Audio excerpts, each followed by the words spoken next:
बिना पढ़े साइन कर रही हो, एक बार पढ़ तो लो।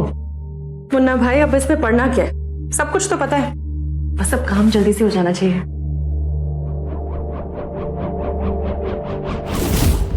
ये रहे डिवोर्स के पेपर्स। अरे इससे तो हम लोगों ने बहू नहीं बल्कि अपनी बेटी की तरह समझा था, और इसने हमारे ऊपर ही दहेज का झूठा इल्जाम लगा दिया। अरे झूठे हैं ये लोग। देखिए इस पेपर्स पे इसके साइन है कि नहीं। क्या आप जानते हैं दहेज का झूठा इल्जाम लगाने का मतलब क्या होता है? वो लोग आप पर मानहानि का दावा कर सकते हैं, आप लोगों को जेल भी हो सकती है।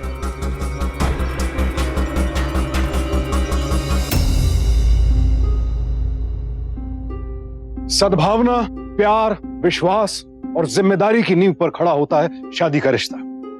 माँ बाप जब अपनी बेटी को पति के घर भेजते हैं तो इसी उम्मीद के साथ भेजते हैं कि ये भावनाएं सदैव बनी रहेंगी, लेकिन इन सारी उम्मीदों पर पानी फिर जाता है जब शादी बिगड़ने लगती है। और दहेज एक ऐसी प्रथा है जिसने हमारे समाज में न जाने कितने घरों को बर्बाद किया है। और अफसोस की बात तो यह है कि दहेज का ये राक्षस आज भी कई घरों को तबाह कर रहा है। तो क्या आज की कहानी में भी ऐसा ही कुछ हुआ था, या फिर वाकई ये लड़की अपने पिता के साथ मिलकर सास ससुर पर झूठा इल्जाम लगा रही थी? क्या था सच, कौन था असली गुनहगार? आइए देखते हैं।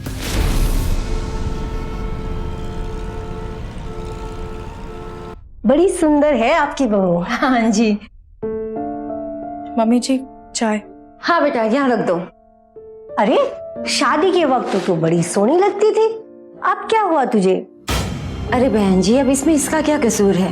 देखिए ना, हमारा प्रतीक 1 साल से कनाडा में बैठा है। अब जिसका पति 1 साल से फॉरेन में हो, वो बेचारी पत्नी यहाँ दुखी तो होगी ना। अब देखिए ना बहन जी, प्रतीक बेचारा वहां से कितनी कोशिशें कर रहा है कि इसका वीजा जल्द से जल्द आ जाए, लेकिन पता नहीं क्यों इस बार वक्त थोड़ा ज्यादा ही लग रहा है। लेकिन देखिए हमारे लिए तो बहुत अच्छा है, क्योंकि रेशमा बिटिया हमारे साथ थोड़ा वक्त और गुजार पाएगी। और वैसे भी इसकी ट्रेनिंग चल रही है ना। किस चीज की ट्रेनिंग जी? वो क्या है ना कि जहाँ हमारा प्रतीक काम करता है ना, वहाँ पार्टी शार्टी थोड़ी ज्यादा चलती है, इसीलिए थोड़ा डांस क्लासेस, थोड़ी एटिकेट्स और हाँ, अंग्रेजी भी सीखना पड़ता है। आप तो अपनी बहू का बहुत ख्याल रखते हैं, सच में ऐसी ससुराल तो हिंदुस्तान में कहीं मिलेगी नहीं। देखिए बहन जी, हमारे यहाँ तो बहू को भी बेटी के रूप में देखा जाता है, और रेशमा तो हमारी बहू भी है और बेटी भी। अब देखिए ना, बातों में ख्याल ही नहीं रहा, इसके डांस क्लास का टाइम हो गया है। रेशमा बेटा, तुम्हारी डांस क्लास का वक्त हो रहा है ना, जाओ तैयार हो जाओ। ठीक है, मैं भी चलती हूँ, मुझे भी घर में बहुत सारा काम है। अरे बेटा, थोड़ा मुस्कुरा लिया करो, इतनी अच्छी ससुराल मिली है तुम्हें। हाँ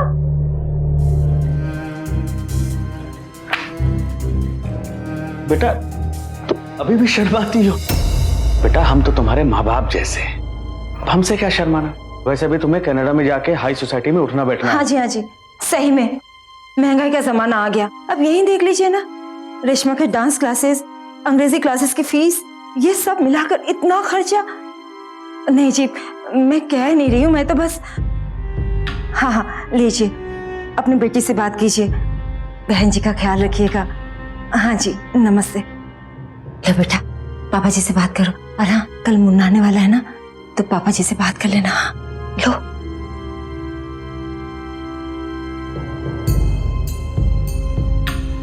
नमस्ते पापा। नमस्ते बेटा, कैसी चल रही है तुम्हारी क्लासेस? पापा, मम्मी कैसी है? क्या कहा डॉक्टर ने? कीमोथेरेपी ठीक चल रही है ना? अरे बेटा, मम्मी की केमो बिल्कुल फर्स्ट क्लास चल रही है। अभी अभी दवाई खिलाई है, सो रही है। डॉक्टर ने कहा है कि 90% चांसेस है रिकवरी के। और हाँ बेटा, डॉक्टर ने कहा है कि इन्हें किसी भी तरह का कोई स्ट्रेस नहीं होना चाहिए। तो अचानक चुप क्यों हो गई? पापा, वो मुझे आपसे कुछ बात है क्या बेटा? कुछ कहना चाहती है तू? नहीं, आप बस मम्मी का ध्यान रखना, उन्हें किसी भी तरह का स्ट्रेस नहीं होना चाहिए। मैं आपसे बाद में बात करती हूँ। रेशमा, सब ठीक तो है ना बेटा वहां पर? आपसे बाद में बात करती हूँ। नमस्ते। नमस्ते। अरे रेशमा बेटा, तुमने अपने पापा से कहा क्यों नहीं मुन्ना के बारे में? कितनी बार कहा तुमसे? डॉक्टर ने मम्मी को स्ट्रेस लेने से मना किया। अगर वो किसी भी तरह का स्ट्रेस लेंगी तो उनका कैंसर बढ़ जाएगा। ऐसे में मैं उनसे पैसे कैसे मांगू? वो सब तो ठीक है, लेकिन अब हम मुन्ना को क्या जवाब देंगे? पिछले 3 हफ्तों से आप लोग पैसा नहीं दे रहे हो। आप लोगों ने क्या समझा कि मैं अपनी जेब से पैसा भरूंगा? कर्जा लेने से पहले ये सब नहीं सोचा था क्या? देखो भाई मुन्ना, तुमने कहा था ना कि 10 लाख रुपए में प्रतीक वहां सेटल हो जाएगा। कहा था कि नहीं कहा था? और हमने दे भी दी। 10 से 20, 20 से 30, ये क्या है मुन्ना? भाई हम लोग मिडिल क्लास लोग हैं। बड़ी मुश्किल से इसके गहने और इसके पिताजी ने जो भी बॉन्ड्स और म्यूचुअल फंड्स थे बेच के हमने जुगाड़ करके दे दिए। अब इस बारे में इनके पिताजी को भी खबर नहीं है। भाई अब जितना है उतना ही है बस। 10 लाख मैंने उसे कनाडा भेजने और वहां का वर्क परमिट दिलाने के लिए 10 लाख बोला था।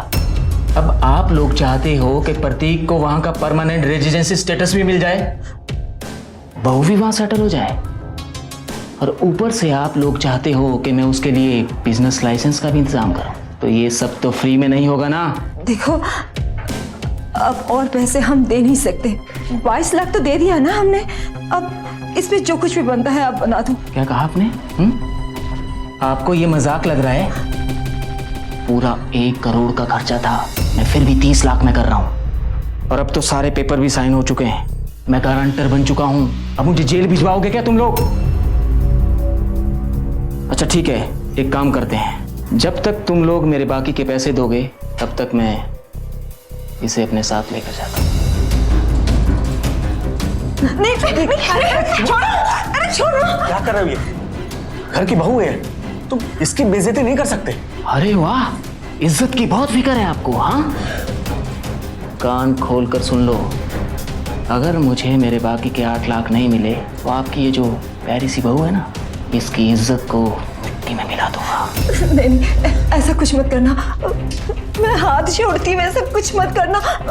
अच्छा, अब मुझे टाइम दो, मैं कुछ करती हूँ। एक हफ्ते का टाइम दो। 1 हफ्ता और चाहिए? लो दिया, याद रखो, मुझे मेरे 8 लाख चाहिए, नहीं तो आपकी इज्जत कहीं मिट्टी में। याद रखना। नहीं,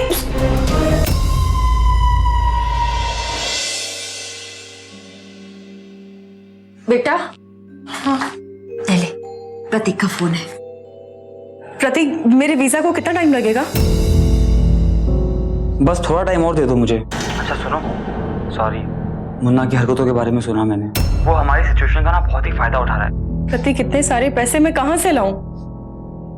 रेशमा, मैं भी यहाँ पे बहुत फंस गया हूँ। मेरा तो अब मन करता है वापस आ जाऊँ, लेकिन नहीं, वहाँ पर हमारा फ्यूचर नहीं है। रेशमा प्लीज, आखिरी बार पैसों का जुगाड़ कर लो, हमारी जिंदगी बदल जाएगी। रेशमा, मैं यहाँ पे बहुत अकेला महसूस करता हूँ। यहाँ पे कोई नहीं है मेरा। रेशमा प्लीज, मैं यहाँ से कुछ नहीं कर सकता, सब तुम्हारे ऊपर निर्भर है अभी।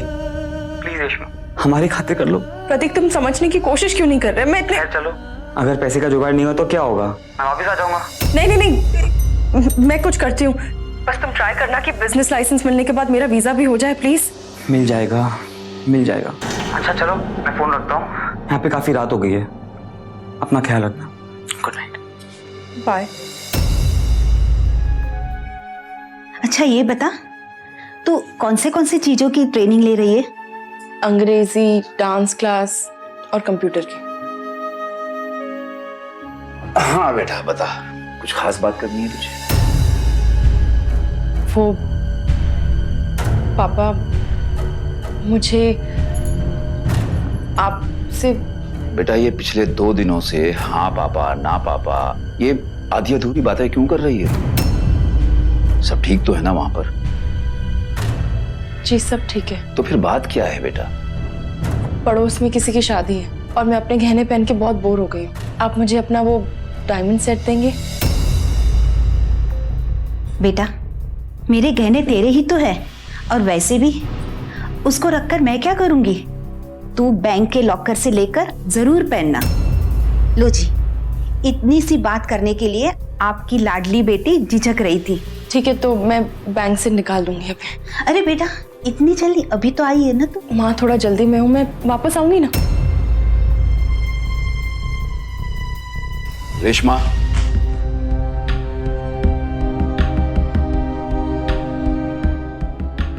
जी पापा। सब ठीक तो है ना बेटा? पापा बार बार एक ही सवाल क्यों पूछ रहे हैं? क्योंकि बेटा श्राद्ध का महीना है, इस समय भला किसकी शादी हो सकती है? वो हमारे पड़ोस में ही रहते हैं। उन्हें भी कनाडा जाना है ना, इसीलिए साथ में शादी कर रहे हैं ताकि वीजा जल्दी मिल जाए। अच्छा, शादी करते ही वीजा मिल जाएगा? जी। तो फिर तुझे अब तक क्यों नहीं मिला? तुझे तो 1 साल से ज्यादा हो गया ना शादी की। मिल जाएगा ना पापा। वो प्रतीक को बिजनेस लाइसेंस मिलते ही वो वाइफ को ना वीजा मिलने में थोड़ा टाइम लगता है। मैं चलती हूँ, मैं बाद में मिलती हूँ आपसे।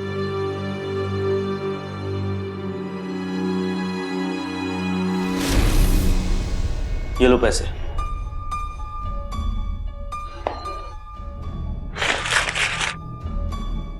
इसको मिलाकर पूरे 30 लाख हो गए। प्रतीक को कनाडा में सारे पेपर्स मिल जाएंगे। और बहू का वीजा? उसके लिए 5 लाख और चाहिए। क्या? मैं और पैसे नहीं दे सकती? अरे 5 लाख और कहां से लाएंगे हम इतने पैसे? तुमने तो कहा था कि 30 लाख से सब कुछ हो जाएगा। अब थोड़ा बहुत ऊपर नीचे तो होगा ना। वहां की सरकार और यहाँ की सरकार दोनों को खिलाने में कम से कम 8 लाख खर्चा हो गया है मेरा। मुन्ना, हम इतने पैसे कहाँ से लाएंगे? पहले ही बहू ने अपनी माँ के गहने गिरवी रख के 8 लाख का इंतजाम किया है। बस 5 लाख और। अब आप लोग डिसाइड कर लो कि इसको वहां जाना है कि नहीं। मैं 23 तारीख को वापस आऊंगा, तब तक पैसों का इंतजाम करके रखना। प्रतीक को लाइसेंस नहीं मिलेगा ना? चलेगा, वो कोई जॉब कर लेगा। आप बस मेरा वीजा बना दीजिए, मेरे पास और पैसे नहीं है। अरे रेशमा बेटी, तू क्या कह रही है? मम्मी जी, आप समझ क्यों नहीं रही हैं?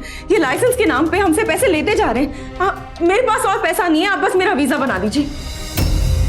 आप अपने आप को समझती क्या है? हाँ, आज आप कहती हैं आपको बिजनेस लाइसेंस चाहिए और कल कहती हैं नहीं नहीं आपको बिजनेस लाइसेंस नहीं चाहिए।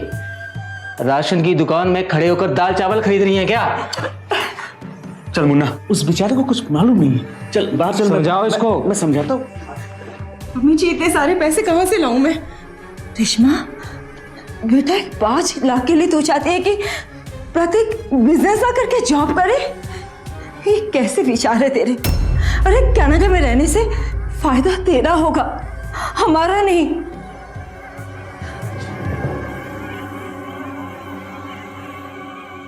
मेरी बात तो सुन ले, मैं बात कर रहा हूँ ना यार। मैं क्या बात करनी है आपको? हाँ,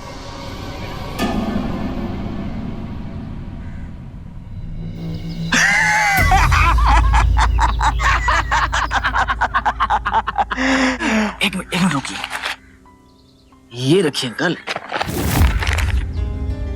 अच्छा सुन, बाकी के पैसे प्रतीक को दे देना और हाँ, अपना कमीशन भी रख लेना।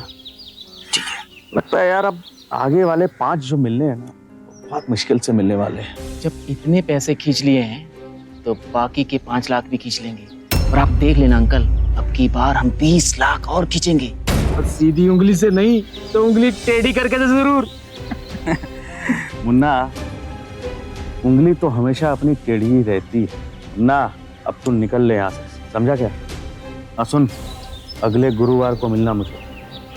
तब तक मैं देखता हूँ कि आगे क्या करना है। चल निकल।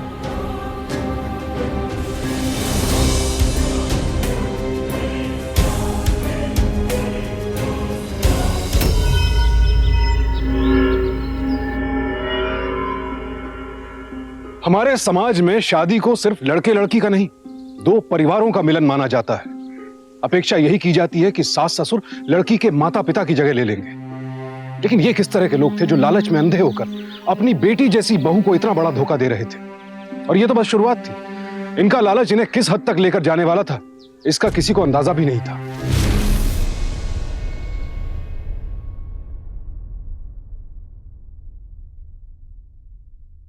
बेटा, बेटा, लगता है हमने तुमको डरा दिया। लगता है बहुत गहरी सोच में हो तुम। नहीं, कुछ नहीं। बेटा, वो दरअसल बात यह है कि मुन्ना परसों आने वाला है। पैसों का इंतजाम अभी तक हो नहीं पाया है। वो अगर तुम पैसे नहीं ला पाई तो कोई बात नहीं बेटा, वो एक उपाय है। मैं और तुम कल दिल्ली जाएंगे भाई साहब के पास, उनके पैर पकड़ेंगे और पैसे लेके आएंगे, ठीक है? क्या कह रहे भाई साहब के पास? अरे उनके साथ तो 20 साल से हमारा कोई संबंध ही नहीं। उन्होंने हमारी बेइज्जती भी की है, उनसे पैसे लेंगे? नहीं नहीं। अरे निर्मला, तुम समझती क्यों नहीं? अब बच्चों के लिए इतना तो करना पड़ेगा ना। देखो, कल सुबह दिल्ली जाएंगे बस। बेटा तुम चिंता मत करो। हाँ,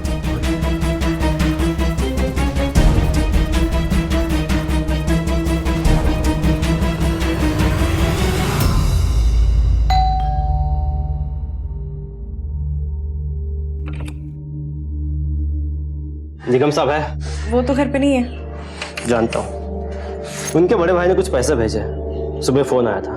दीजिए।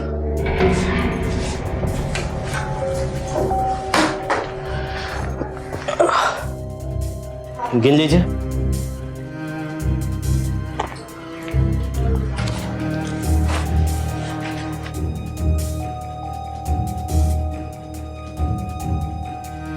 हाँ, लग तो ठीक रहे।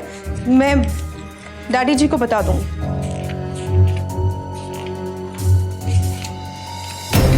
क्या बदतमीजी है ये? मैं अभी डैडी जी को फोन करती हूँ। निकली नहीं आती, जाइए।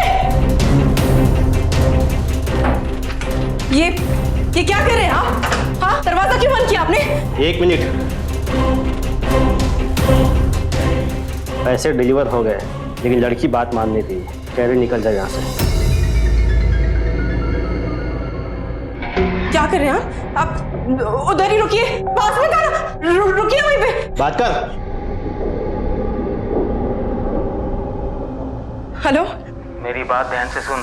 आजकल मार्केट में बिना ब्याज के लोन देने वाले नहीं मिलते हैं। मैंने और तेरे ससुर ने बड़ी मुश्किल से इसको बनाया है। तो अब तू अपने हिसाब से इसका ब्याज चुकता कर दे, बाकी मैं सब संभाल लूंगा। ये ले, अपने ससुर से बात कर।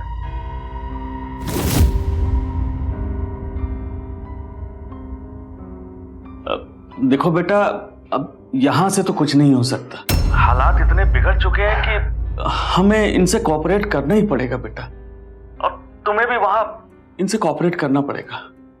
बस बेटा, आखिरी बार, इसके बाद तुम्हें पैसे मांगने की कोई जरूरत नहीं पड़ेगी बेटा, और तुम्हारा वीजा भी पक्का हो जाएगा, है ना बेटा? तो बस एक आखिरी बार। हाँ,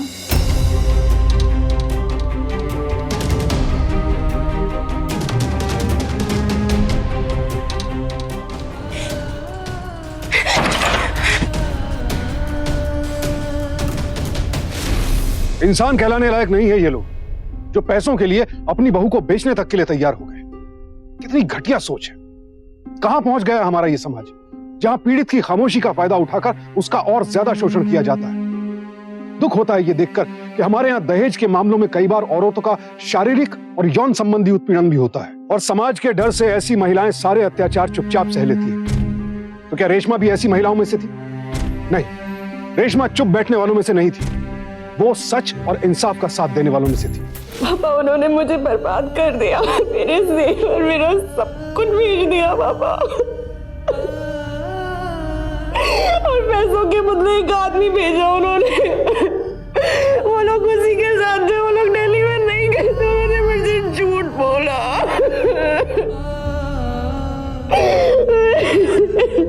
तू संभाल अपने आप को बेटा, इधर बैठ।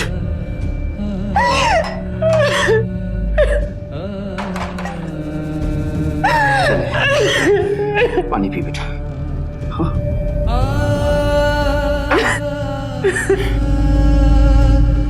एक साल तक इतना सब कुछ तू सहती रही, तुझे मुझे ये पहले ही बताना चाहिए। पापा, मेरे को लगा सब कुछ ठीक हो जाएगा पापा। प्रतीक पे, उसके मम्मी पापा पे मैंने कितना विश्वास किया था। मुझे लगा कनाडा का वीजा मिलते सब कुछ वापस लेकर आऊंगी। पापा, मुझे उन पे विश्वास नहीं करना चाहिए था पापा, मैंने बहुत बड़ी गलती की। सब मिले हुए हैं ये। मेरे बच्चे, तुझे बहुत पहले बताना चाहिए था मुझे। तू क्यों चुप रही? पापा, मैं कैसे बताती? डॉक्टर ने मम्मी को स्ट्रेस लेने से मना किया था ना। अगर मैं उन्हें ये टेंशन देती तो उनका कैंसर बढ़ नहीं जाता, और आपके ऊपर इतनी जिम्मेदारी है, मैं आपको टेंशन कैसे देती? मम्मी को कुछ हो जाता तो। कुछ नहीं होगा तेरी माँ को।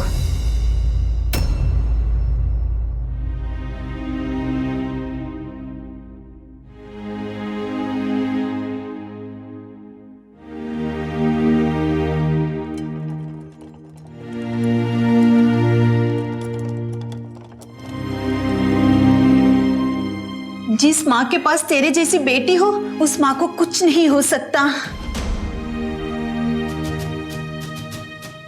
आइंदा से हमसे कुछ भी छिपाने की बेवकूफी मत करना। हमारी जिंदगी तो कट चुकी है, लेकिन तेरी जिंदगी तो अभी शुरू हुई है। और तुझे इस तरह हम घुट घुट के जीते हुए नहीं देख सकते। जिसने भी तेरे साथ ये किया है ना, उसको सजा मिलनी ही चाहिए। हाँ जी बोलिए, क्या बात है? आपको हमारे साथ थाने चलना पड़ेगा। क्यों, क्या हो गया है? आपकी बहू ने आपके ऊपर दहेज का इल्जाम लगाया है, इसलिए आप लोगों को गिरफ्तार किया जाएगा। हमारी बहू कहाँ है? कौन? ये झुकी, मक्कार और गिरी हुई लड़की। जबान संभाल के बात कीजिए निर्मला जी। जबान तो आप संभालिए। इंस्पेक्टर साहब, अब इनके जैसे झूठे लोगों की बातों में आकर हमारे खिलाफ वारंट निकलवा दिया। इंस्पेक्टर साहब, इसके और मेरे बेटे का डिवोर्स 1 साल पहले ही हो चुका है। क्या? इंस्पेक्टर साहब ये कुछ भी बोल रहे हैं। गिरफ्तारी के वक्त अक्सर लोग उल्टी सीधी कहानियां बनाते हैं। आप लोग हमारे साथ पुलिस स्टेशन चलिए और वहीं चलकर अपनी कहानी सुनाइए। एक मिनट, पहले आप अपनी आंखों से देख तो लीजिए कि ये कितने बड़े झूठे लोग हैं। आप जाइए ना और डिवोर्स पेपर लेकर आइए। इंस्पेक्टर साहब, शादी के बाद से ये हमारे घर एडजस्ट नहीं कर पा रही थी और तब से ये डिवोर्स मांग रही थी। हमने इसे लाख मनाने की कोशिश की, लाख समझाने की कोशिश की, पर ये मानी ही नहीं। आखिर इसने मेरे बेटे को बहला फुसलाकर डिवोर्स कराने के लिए मना ही दिया और मेरा बेटा इसकी बातों में आकर इसे डिवोर्स दे दिया और पूरी तरह टूट के वो कनाडा जाकर सेटल हो गया, यहाँ सब कुछ छोड़ छाड़ के। इंस्पेक्टर साहब, ये झूठ बोल रहे हैं। ये सब इनकी चाल है। चाल हमने चली, चाल तो तुम दोनों बाप बेटी हमारे साथ चल रहे। इंस्पेक्टर साहब, जैसे इनको पता चला कि मेरा बेटा कनाडा चला गया, वहां सेटल हो गया, तो ये दोनों बाप बेटी वापस आकर एक नया नाटक रचने लगा। ये इसके बाप मेरे पैरों में झुक कर गिड़गिड़ाने लगा कि बहन जी डिवोर्स तो हो गया है, लेकिन ये बात हमारे परिवार, आपके परिवार को पता है, समाज को नहीं पता। हम हमारी बेटी को बाहर भेज देंगे, लेकिन तब तक के लिए आप आपके पास रख लीजिए इसे। इनकी झांसे पे आकर मैंने इसे हमारे घर रख लिया, ये सोचकर कि कुछ ही रोज की तो बात है, फिर ये चली जाएगी। लेकिन महीना साल में बीत गया और हमने इनसे कहा कि आप अपनी बेटी को वापस ले जाओ, लेकिन इन्होंने क्या किया?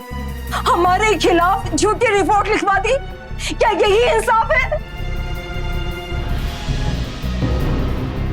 अरेस्ट वारंट दिखा रही है मुझे। अरे इंस्पेक्टर साहब, इसने खुद अपनी मर्जी से तलाक दिया है। ये रहे डिवोर्स पेपर। अरे हमने तो इसको अपनी बहू नहीं बेटी की तरह रखा था और इसने हमारे खिलाफ दहेज का झूठा इल्जाम लगाया। अरे झूठे हैं ये लोग। देखिए डिवोर्स पेपर पर इसके साइन है कि नहीं। क्या ये सिग्नेचर आपके हैं?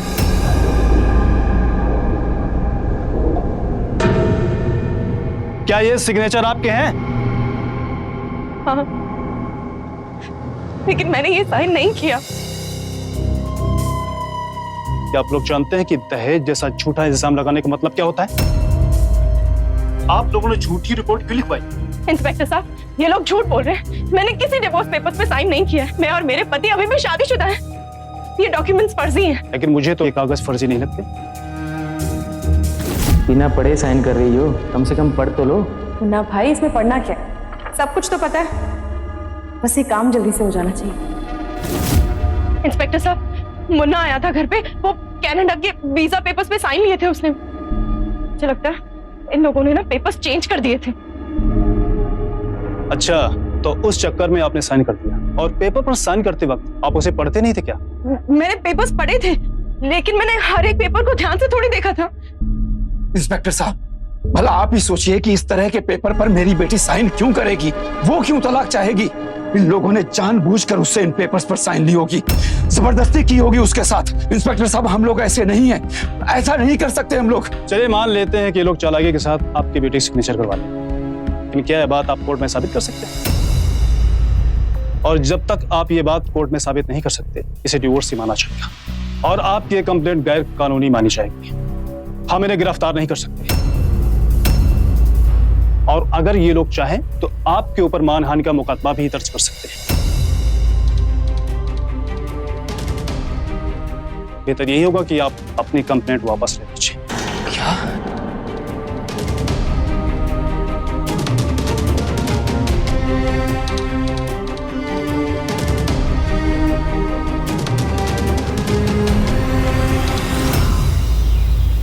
शुरू में मैं सारे डॉक्यूमेंट्स देखती थी, लेकिन जब मैंने देखा कि वीजा के लिए बार बार वही डॉक्यूमेंट्स हैं, तो मैंने पढ़ना छोड़ दिया। मुझे क्या पता था ये लोग मुझे फंसाने के लिए डिवोर्स पेपर्स पे साइन करवाएंगे। ये सब हम लोगों से पैसा ऐंठने के लिए लोगों ने बहुत पहले ही प्लान कर रखा होगा।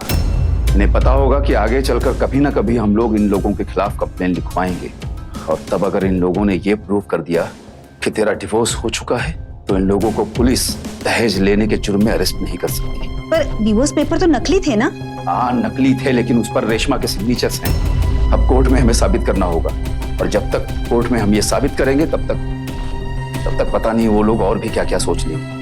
क्रिमिनल्स हैं, सारा का सारा कुछ वैसे ही सोचते। अब हम क्या कर सकते हैं? हमारे पास एक ही रास्ता, मुन्ना। मुन्ना? हमें ये जानना होगा कि मुन्ना पैसे लेकर किसे देता था, कहाँ लेकर जाता था। हमें किसी भी तरह से मुन्ना तक पहुंचना ही होगा।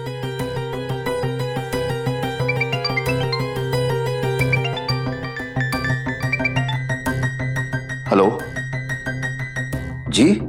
हाँ, लेकिन हम क्यों? अरे लेकिन ठीक है, मैं आता हूं। पुलिस स्टेशन से फोन था, बुलाया है हम लोगों को। उन लोगों ने हमारे खिलाफ चोरी की कंप्लेंट की है। एक डायमंड का नेकलेस था और एक हफ्ते पहले तक ही तो था, लेकिन उसे भी इन लोगों ने बेच दिया। इंस्पेक्टर साहब, ये झूठ बोल रहे हैं। वो मेरी माँ का डायमंड नेकलेस था और इन लोगों ने मुझे मजबूर किया था उसे बेचने के लिए। क्या तेरी माँ का नेकलेस था? एक और झूठ बोल रही है। हे भगवान। ठीक है, अगर तेरी माँ का था ना, तो साबित करके दिखा। देखा इंस्पेक्टर, पहले तो इन्होंने हमें ब्लैकमेल किया और फिर हमारे खिलाफ झूठी रिपोर्ट लिखवाई, और अब एक और झूठ। इस तरह कितने झूठ बोलते रह रहे हैं लोग। देखिए, आप लोग आपस में बच्चों की तरह मत लड़िए। अब एक दूसरे के ऊपर आरोप लगाने से पहले आप लोग क्यों नहीं आपस में बैठकर इस मामले को सुलझा लेते? अगर कोई हल नहीं निकलता है तो फिर एफआईआर दर्ज करवा दीजिएगा। हम भी तो वही चाहते हैं इंस्पेक्टर साहब। अगर आप भी यही चाहते थे तो मुझे फोन कर सकते थे। ये पुलिस स्टेशन का नाटक करने की क्या जरूरत थी? चलिए आइए, कीजिए बात, क्या करनी है, आइए बाहर। देखिए, बात सीधी सी है, और हम अगर चाहते ना तो आप लोगों के ऊपर मानहानि का मुकदमा ठोक सकते थे, लेकिन हमें तो सिर्फ अपने पैसों से मतलब है। वो आखिरी के 5 लाख रुपए दे दीजिए और बात खत्म हो जाएगी, और 1 आध महीने की तो बात है ना। और अगर नहीं दिया तो?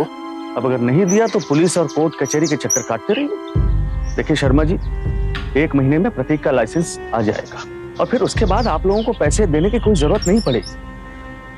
और फिर आप तो जानते हैं कि कोर्ट कचहरी और पुलिस के चक्कर में कितना पैसा बर्बाद हो जाता है, सालों लग जाते हैं केस चलते। और आप लोग इज्जतदार लोग हैं, और आपकी वाइफ भी कैंसर के पेशेंट है, उनकी ट्रीटमेंट में भी काफी पैसे लगेंगे। मेरी बात मानिए, मैं 24 घंटे का टाइम दे रहा हूँ आपको, वरना फिर परसों इसी पुलिस स्टेशन में मिलेंगे।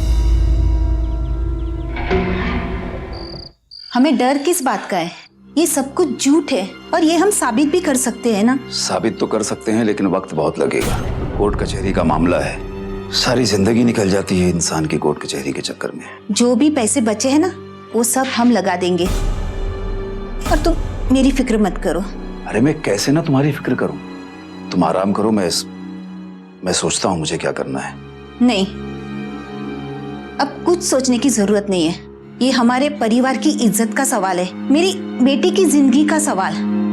वो पैसे तुम कोर्ट केस में ही लगा देना, अब मेरी फिक्र मत करो। नहीं माँ, हम उन्हें इस बार पैसे दे देंगे। ये तू क्या बात कर रही है बेटा? बस एक आखिरी बार पापा। तुझे लगता है कि एक बार और पैसे लेकर वो लोग चुपचाप बैठ जाएंगे?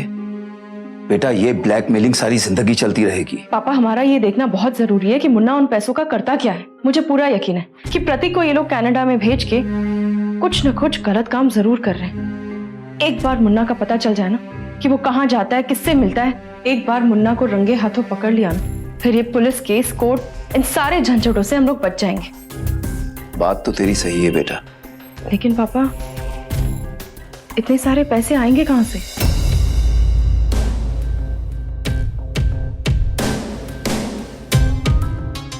पैसों की चिंता मत कर बेटा, कुछ पैसे हैं अकाउंट में, एक एफडी भी है और कुछ ज्वेलरी। कुल मिला के बेटा ये 3 लाख के करीब तो हो ही जाएंगे। पापा, वो माँ के इलाज के लिए हैं। बेटा, हमने हमारी जिंदगी जी ली है, और अगर मैं अपनी बच्ची की जिंदगी तबाह होते हुए देखकर भी कुछ ना कर पाऊं तो ये जीना भी कोई जीना है क्या? और तू फिक्र मत कर, सच्चाई हमारे साथ है। हाँ बेटा, तो बिल्कुल चिंता मत कर। मैं कल ही तेरे ससुराल जाऊंगा और ये रुपए उन्हें देकर आऊंगा, और ये भी देखूंगा कि ये मुन्ना कौन है। पापा, मैं भी आपके साथ चलूंगी। नहीं बेटा, तूने बहुत कुछ सह लिया और हिम्मत भी खूब दिखाई है। अब जो भी करना है वो मुझे करना है। देखिए, मेरे पास जो था वो मैं ले आया, 3 लाख रुपए मैं लेकर आया हूं, इतना ही था मेरे पास। मुझे 1 हफ्ते का वक्त दे दीजिए, मैं बाकी के 2 लाख रुपए भी आपको लाकर दे दूंगा। अरे शर्मा जी, आधे घंटे में मुन्ना आ जाएगा यहाँ, और उससे कैसे भी करके आज 5 लाख रुपए देने हैं। पर भाई साहब, अच्छा मुझे 1 दिन का तो वक्त दीजिए, आप ही समझाइए ना, सिर्फ 1 दिन का, मैं बाकी के पैसे दे दूंगा आपको लाके। अरे आप समझ क्यों नहीं रहे शर्मा जी? मुझे 5 लाख रुपए चाहिए आज ही। अच्छा ये तो रख लीजिए, ये रख लीजिए ना, मुझे थोड़ा सा वक्त, बस कल तक का। मैं कैसे भी करके कहीं से भी कल आपको लाके दे दूंगा, कहीं से भी लाके दे दूंगा, प्लीज। लेकिन सिर्फ कल तक का दे रहा हूं। कल तक अगर मुझे मेरे पैसे नहीं मिले ना, कोर्ट चला जाऊंगा मैं। और हाँ, वो मानहानि का केस याद है ना आपको, कि भूल गए आप? जी जाइए। अरे बेटा, अभी भी तो आया है वो, जैसा तूने बताया था वही है। छोटी सी हाइट और दुबला पतला सा, रंग थोड़ा गोरा, और ब्लैक कलर की बाइक है बेटा उसकी। हाँ पापा, वही है। हाँ, अच्छा सुन बेटा, मम्मी की दोपहर की दवाई दे देना। हाँ पापा, दवाई दे दी मैंने, लेकिन आप थोड़ा संभाल के। वो लोग बहुत खतरनाक हैं और आप अकेले हो। ऐसा कुछ मत करना जैसे आपकी जान को खतरा हो। बेटा, मैं अकेला कहाँ हूँ, हम सब एक साथ ही तो हैं। तू चिंता मत कर, मुझे पता है क्या करना है। जरूरत पड़ी तो मैं पुलिस को बुला लूंगा, ठीक है? और हाँ बेटा, वो बाहर निकल आया है, मैं बाद में फोन करता हूँ तुझे, ठीक है? चल बेटा।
सलाम अलैकुम शमीम भाई।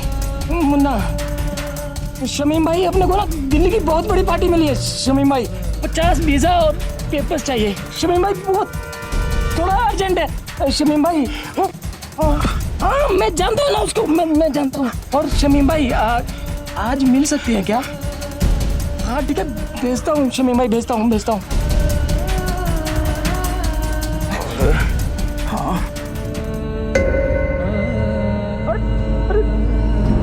अरे मेरी बाइक तो छोड़ देते।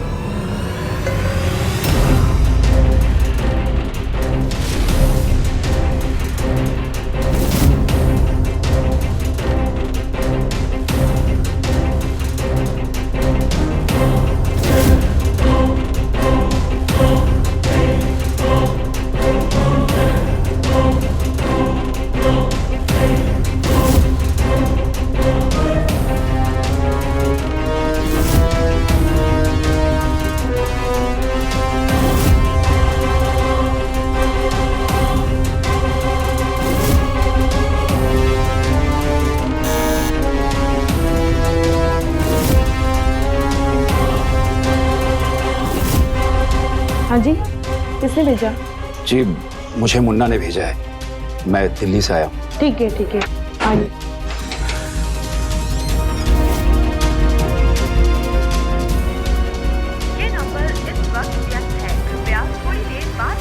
हाँ जी, मैं देख रहा हूँ आपके एप्लीकेंट के पेपर्स पर, पेपर सही नहीं है, नए बनवाने पड़ेंगे, खर्चा उतना ही आने वाला है।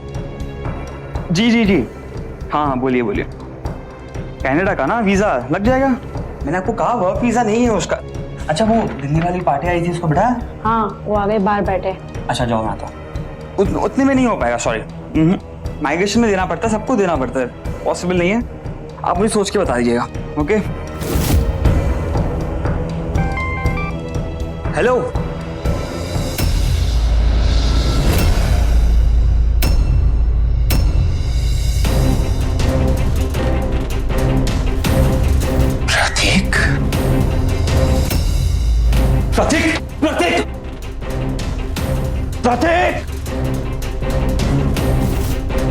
प्रतीक रुक जाओ।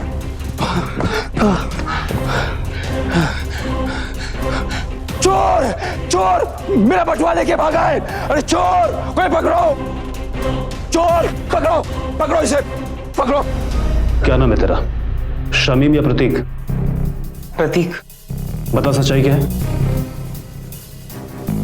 मैं कनाडा गया ही नहीं था, बल्कि मैं लोगों को कनाडा भेजने का और उनका वीजा निकालने का फर्जी धंधा करता हूँ। मैंने रेशमा को अपने बिजनेस की लाइसेंस की और वीजा की झूठी कहानी बताकर पैसे निकालने लगा। हमें पता था कि अगर ऐसे पैसे निकालेंगे हम तो उन्हें हम पर कभी शक नहीं होगा। एक मिनट शर्मा जी, इन दोनों को अंदर डालो, इनकी भी तो खातिरदारी करनी है। खत्री, इस लौंडे को अंदर डालो और इसकी रिपोर्ट तैयार करो। रेशमा, मुझसे बहुत बड़ी गलती हो गई, आखिरी बार माफ कर दो मुझे प्लीज। हर बार आखिरी बार नहीं होता। याद रखिए, जब भी अत्याचार से सामना हो तो उसी वक्त फौरन आवाज उठाएं, क्योंकि आपकी एक आवाज पर आपके करीबी दोस्त, आपका परिवार आपकी ताकत बनकर आपके साथ खड़े हो जाएंगे। और जब परिवार साथ होता है तो बड़ी से बड़ी मुसीबत भी आपका पाल भी बांका नहीं कर सकती। तो सावधान रहें, सतर्क रहें, परिवार को मजबूत रखें। इसी प्रार्थना के साथ अब मैं सुशांत सिंह आपसे विदा लेता हूं। फिर मुलाकात होगी ऐसी एक और सत्य घटना के साथ।